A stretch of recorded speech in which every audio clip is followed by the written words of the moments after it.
Hello there, Chef D Malfi here, and welcome to Plant-Based Made Easy. Happy Friday, friends. It's been a really great week. We featured the first 5 recipes out of the December Plant-Based Made Easy Cookbook. And if you're new here, let me tell you what we do. Every single time we come on, we prepare an easy, a healthy, and delicious recipe straight out of my monthly Plant-Based Made Easy Cookbook. I write a new cookbook every single month, and the food and the menu really go with the season. And this menu in this month is super festive and super fun. And we're going to be making our dessert recipe today. So with you, I'm going to be making our pumpkin pie pudding. I really love this recipe. It's so simple. So let's get started. If you have any questions along the way, pop them in the comment box. Even if you're not watching us live and you're watching the hashtag replay, you can still write comments and questions in the comment box and I will get to you. All right, so for the pumpkin pie pudding, I was really excited to develop this recipe because it is a very holiday, festive, flavorful, and obviously very simple because we keep it always easy here at Plant-Based Made Easy. But I love that it only includes a few ingredients, so let me explain what they are. First things first, we need some sort of thickening agent, and we are plant-based here in this community, or at least most of us are. And the other people that maybe not plant-based, maybe they're plant-based curious, vegetarian curious, or maybe adding just plant foods into your daily diet. Part of being plant-based is the fact that we try to eat whole foods. We try to eat whole plant foods, things that are less refined or less processed. And so today we need a thickening agent, and that always requires some processing, but we are going to use arrowroot starch. Have you ever heard of it? This is such good stuff. I use Bob's Red Mill because I really like it. It's simple. A bag like this, 16 ounces, is going to last you a really long time, probably a few months. I keep it in the freezer. I use it as needed to thicken my desserts and my sauces, even marinades and things like that. So we're going to use 4 tablespoons of this, but we're going to get started because whenever we use a thickening agent, we have to make a slurry. And that's just a fancy term for taking a little bit of this starch and mixing it in with some liquid. In our case, we're going to be using plant milk. Now, I made this plant milk on Monday. If you didn't get a chance to see me demo how I make this plant milk, you can actually watch Monday's episode. It's the gingerbread pancake recipe, and it was really fun to make. I made some fresh plant milk on Monday for that recipe, and I've been using it in the recipes all throughout the week. This is coconut cashew based, but you can use any plant milk that you like. And hey, if you want to save some money, I highly recommend learn how to make it on your own. Here's a hint. It's really, really simple. It only contains a few ingredients, and the staple recipe is within all of my monthly Plant-Based Made Easy cookbooks, so you'll always have the recipe right there for you. So we're going to use a little bit of this, all right? And I also want some sweetener. So today you have a couple choices for sweetener. You can use brown sugar, which I have here, and I want you to try to find organic brown sugar if you can. And or you can use organic coconut sugar. You can use a combination of both, or you can use one or the other. Both of these are really, really delicious. The choice is truly yours. All right, so I have a really nice wide pot here. This is a smaller pot, but it's still nice and wide. I'm going to turn it on a medium-high heat. And I have it on my induction tasty one top here. This will boil anything in about 90 seconds, so it's super powerful. And I want to start with a little arrowroot starch and a little brown sugar. So I'm going to use just a little bit. And let me grab a little spoon here. All right, so I want the arrowroot starch. And then I'm going to use brown sugar because I love it and that's my business. And I think it's totally delicious this time of year. I really don't usually have brown sugar around except for this time of year. So I'm going to throw that right in. You can use light or dark brown sugar. And if you've never tried coconut sugar, that's a really great option too. So you can go ahead and try that. All right, now I'm going to use a little bit of this plant milk, and because it's fresh, I need to shake it up every single time I use some. And I'm going to just measure out everything I need, which is about 2 cups. Sometimes I say the quantities, you guys, and sometimes I forget, and that's not because I'm hiding anything from you. It's actually because I'm trying to get through the recipe. But all of the quantities are within the recipes themselves, so you can download this cookbook if you do want to make sure you heard what I said correctly. All right, I want a tablespoon or a couple tablespoons right into this mixture. I'm going to start with just a tablespoon, and I'm going to mix. And what I'm trying to do is create a nice kind of pasty, thick paste, right? Just like brown sugar arrowroot paste. This looks great. All right, let's do a question. All right. Hello, Cheryl Breaker. She asks, can you freeze your plant milk? You know what? I've never tried, Cheryl. I don't know if you can. I probably is my guess. Why don't you give it a try? Can you please try it? And will you let me report back? Will you let me know? I think you can. I think that you can like freeze, certain types of plant milks. Not all the different plants or nuts or seeds that you use to make plant milk will freeze well. So I can't speak for all of them, but I think you should try it and then let me know, please. I've heard that people have saved like plant milk in ice cube trays in case they need like a tablespoon or so for their baking or their, cooking or whatever. So I have heard that, but I don't know I don't know actually how it turns out. All right, so this looks really kind of pasty and delicious. I'm gonna come back to an overhead full so you can see my saucepan with me. The heat is on here, but it's good. It's so thick and delicious that it's going to take a little bit of time for this to start to get nice and heated and bubbly throughout. And so we want to wait until we see a little bit of the bubbles kind of happening around the edges here. Like I said, this is super duper fast. All right, I can already see it happening. Do you see it happening right here? Do you see it there? I know it's probably hard for you to see it, but I can see it. It's happening there. I'm getting tiny little bubbles. There you go. I'm pointing to it. There we go. Hi, bubble. Hi, bubble. All right, we could use the rest of the plant milk now. So what I'm going to do is I am going to slowly add the milk while I am stirring constantly, and I'm going to whisk here to prevent clumping, all right? So I'm going to do that now. And this is especially important that you're using a heat-resistant whisk. If you want to know what heat-resistant tools I use, you can check my Amazon shop, you guys, for any of my kitchen equipment or any of the decorations in my studio, or of course, a lot of these specialty ingredients like the arrowroot starch or organic brown sugar or coconut sugar. So check that out if you're curious. Makes for great gifts too. All right, I'm just slowly whisking this in. And this is super important, like I said, for plant milk especially, because plant milk tends to have some, sediment. It has like a layer of the liquidy, delicious milkiness on top, and then it usually has that sediment or that the nuts and the seeds or the oats or the soy, whatever you're using, that kind of like remains on the bottom. And that's why you have to shake it up every time you use it. So the act of just whisking this in is really getting both the liquid and the sediment, everything.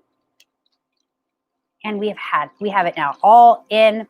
This is nice and whisked. You can also see there's no clumps, right? It's really, really loose. It kind of looks like, cafe latte, like a coffee with milk. It kind of like has that consistency. You don't want it to be lumpy at all, but it should have that color. All right, now I'm going to come back to the screen. Let me say hi to my peeps. Hi, peeps. Okay, I see Ravi. Hello, Ravi. Diane, hello. Cindy, Mary, that's good to see you. And Karen, hello. Karen asked, I got some heat-resistant tools, and they're great. I'm really glad that you like them. Aren't they fantastic? And they're going to last you a really long time. Generally speaking, they last kind of a lifetime. Most of them have lifetime warranties. So if they ever chip or crack or melt, you might be able to call the manufacturer and have them send it back. This is my favorite new company called Zule. Oh, I'm not showing you on the right cam, but there we go. This is a heat-resistant spatula, and this comes in a pack of a few different spatulas, but I'm going to use this right now. This is the jar scraper. And so I'm going to use it to get my pumpkin puree out of the can. Let's talk about that pumpkin puree. All right, so today we're going to use organic pumpkin, and I'm using organic pumpkin puree. I'm not using pumpkin pie filling, which usually contains sugar and spices. This is just the pumpkin itself that's pureed up and canned. If you can't find pumpkin puree, I'm just going to put it right here so you can see. Another great substitution for you would be organic sweet potato puree. Okay, both are awesome. Both are very similar and both work. And this is just kind of really cool. I love the farmer's market. That's what this company is, because they say right on the can, BPA-free liner. So this tin can is BPA-free, which is fantastic. And they also have a non-GMO project verified label right here. I'm going to show you both of these, and I absolutely love it for that. And did you know that organic pumpkin in the can here in the United States is actually sometimes a blend of sweet potato and pumpkin, but the manufacturers don't really have to say that to us. They don't have to disclose that. So you might actually have sweet potato already in your pumpkin.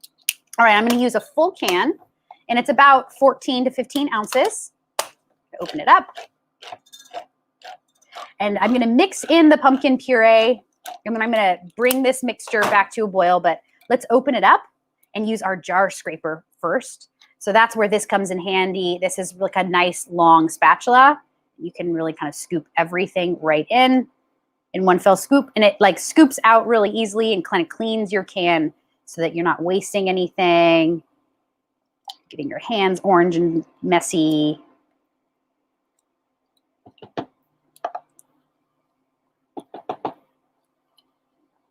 You can also make your own pumpkin puree by taking a pumpkin pie pumpkin. Is that what they're called? Pumpkin pie pumpkins?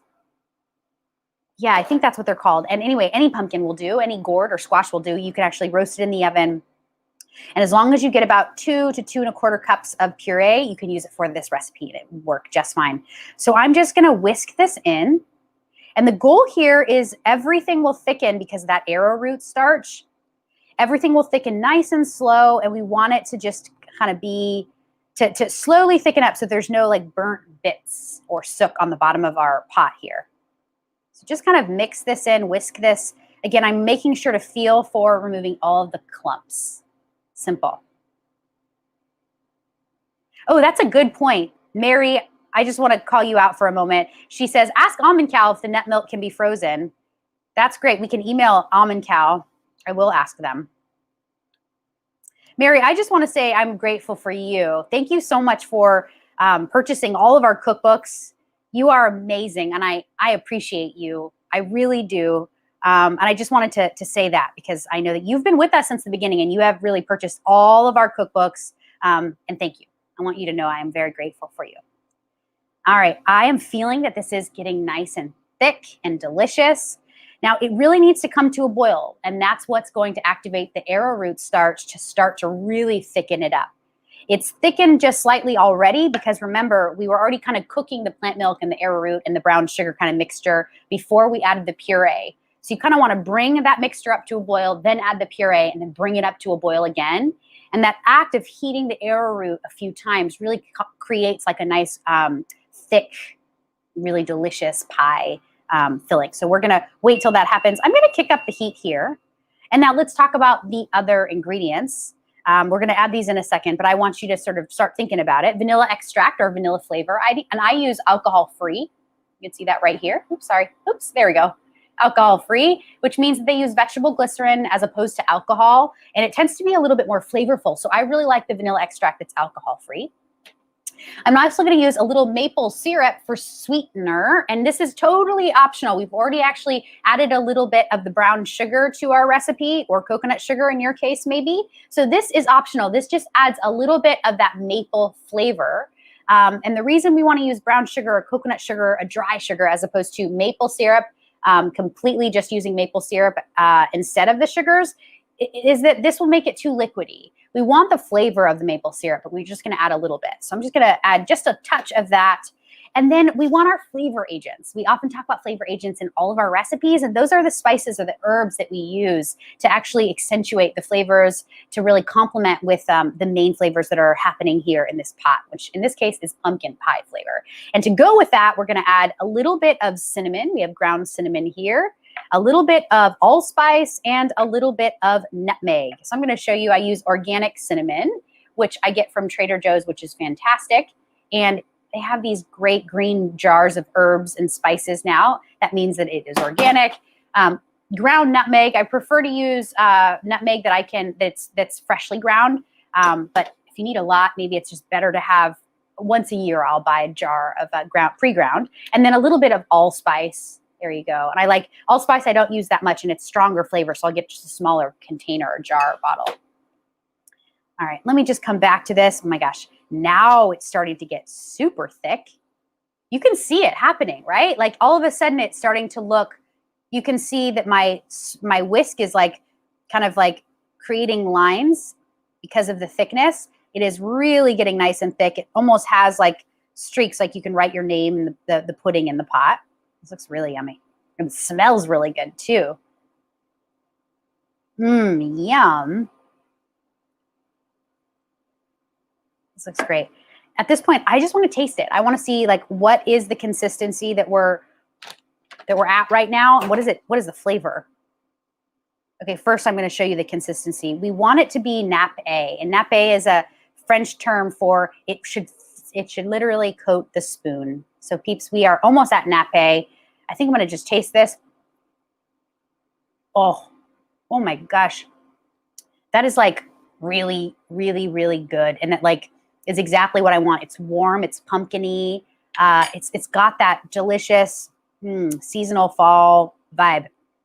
Really yummy. But it's not quite thick enough for me, so I'm gonna let this go. All right, Charisse, hello, I see you. How's Chicago? Is it snowing yet in Chicago, Charisse? Yes, I'm going to talk now about the month. This is a good time while this continues to boil, you guys. So I'm going to be doing December a little differently. We did the first 5 recipes of the week of our first week of our Plant-Based Made Easy December cookbook, and it was really fun. Now, for the rest of the weeks of this month, I'm going to be coming on live only on Thursdays. And I'm doing this for a few reasons because I want to actually spend some of my time getting prepared for 21. I have some really cool things in store for you, but I also am creating more demand for the show. So I'm going to start to just go on 1 day a week. And this is just a test, you guys. I'm just going to see how this works.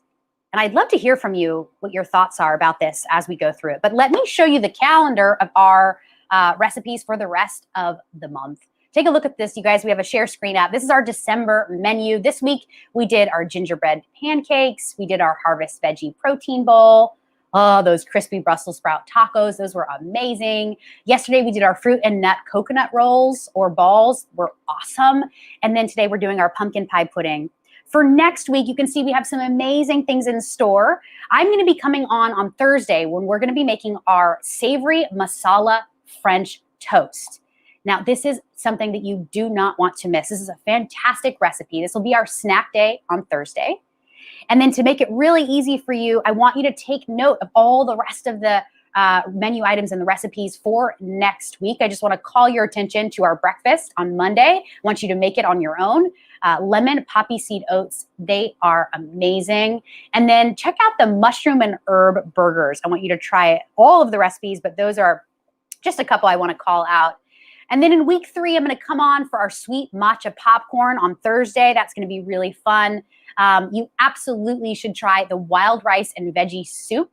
This was actually, somebody requested this. Our friend Eric Morehouse, who lives in Denmark. He's part of our community. You guys should get to know Eric. He's a friend of our community. He's awesome. And he said, you know, Chef, I want some more wild rice recipes. And so I had one last month. It was the wild rice bowl. It was like a delicious rice bowl with delicious roasted veggies. And this month I wanted to do a soup. So check out that wild rice and veggie soup recipe.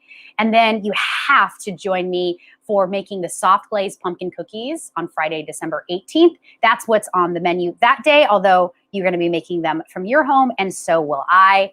And then we're going to end out the week of December with our final recipe that we'll feature here on the live, which is December 24th. On Christmas Eve, I'm going to come and do a live with you. I hope that you'll join me. And I'm going to make a really delicious Christmas Eve appetizer or snack. We're going to make walnut and herb cheese balls. And I'm going to show you, it's really fun to make plant-based cheese. So I'm going to show you a delicious and easy recipe for something that you can actually make that evening for your family for Christmas Eve, or maybe even for the rest of the holidays. So that's the month of December, you guys. I'm really excited, and I hope that you'll consider joining me and you'll purchase this cookbook. If you want a link to purchase the December cookbook, just go ahead and request it. You can actually just say right in the chat, hey, Chef D, can I have the link to the December cookbook? And I will give that to you. And if you want to subscribe, we have a new subscription-based opportunity where you can subscribe to get any of our cookbooks moving forward for a discounted price. As soon as they become available, it will be sent to you. And we'll put the subscription link right here in the comment box for you to sign up. I hope that you subscribe to this so that you can get the cookbooks as soon as they become available, and so that you can get the cookbooks for a little discounted price. And that's a thank you for you guys for being a part of the community. I'm so grateful. Okay, this looks fantastic. It's nice and thick. It's really thick now. It's really bubbly. Yum. At this point, I'm going to taste it one more time, and I'm going to check for our nappe. All right, I need it to coat the spoon, and take a look at that. That looks pretty coated to me. Yum. And I need to just taste it as well. I want to taste it for consistency. I'm really using my taste buds and my palate to check, is it thick enough? Do I have the right consistency for me? Yay, Cindy, you subscribed. Thank you so much, lady. It's thick, it's creamy, It's so delicious. I love that. Yeah, it's perfect. Okay, so at the last moment here, you can keep it going if you want, or you can, oh, one of our lights just went out. Bear with us. That's never happened. The show must go on, peeps. We're going to just cook in the dark. All right. Wow, the lighting looks different, doesn't it? All right, so this is nice. I'm going to add the last few ingredients. Danny, do you think I should stop, or do you think I should keep going? Yeah, we're still on. You guys are just going to see me a little bit in the dark. All right, we're going to keep going. There's only a few more ingredients. Like I told you, I'm going to add a little vanilla extract. I'm going to add a little maple syrup. When I say a little, like a kiss, like a tablespoon, right? It's not going to work. Danny's using his phone right now with the, like, with the light to give me a spotlight, and it looked like nothing. Okay, so let's just keep going, you guys. You can still see me. Oh man, as soon as the maple syrup hits this and the vanilla, it like really like brightens up this pumpkin pudding smell. It's delicious. All right, and then the spices. Of course, we cannot forget the spices. A little cinnamon goes right in.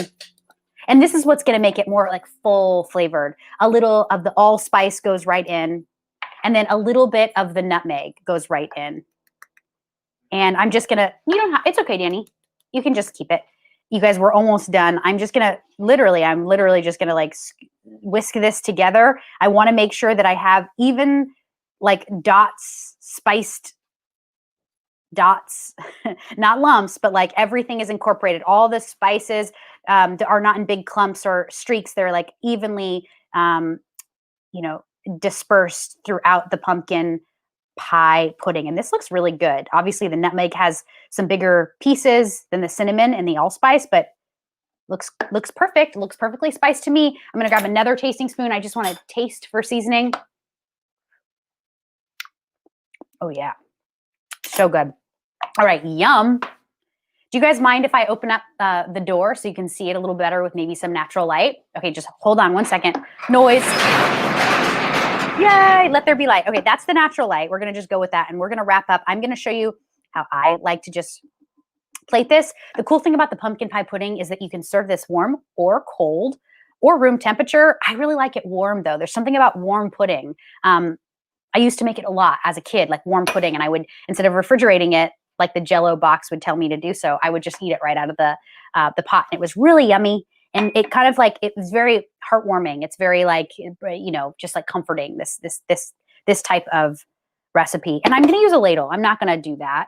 Make it nice, as Chef Thomas Keller always taught me. All right, I'm going to take a ladle. And I have these really cute dessert cups. I love these. These are from IKEA. And I just need a little bit in each cup, right? Like I'm going to fill it up. And it ends up being about 1.25 cups probably for the serving.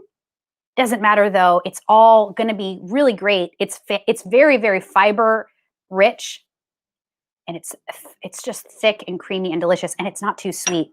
I'm going to spoon one for Danny as well. Yum, look at this. And yes, the longer it sits, especially in the refrigerator, the thicker it will get. So in case you want to enjoy this cold, you might want to consider making a whipped cream. One of the best ways to make whipped cream is with aquafaba or chickpea puree. I did it for Thanksgiving this year and it was awesome. And then you can garnish this with anything, maybe some pecans. I'm just going to is it going to float? Ah, yeah, no, it's perfect. All right, I'm going to just like put one on each. Why not? Because it's very festive and very fun. And then how about some nutmeg? Now this is freshly ground nutmeg. I have a little tiny rasp here and a little piece of nutmeg. Let me just go for it.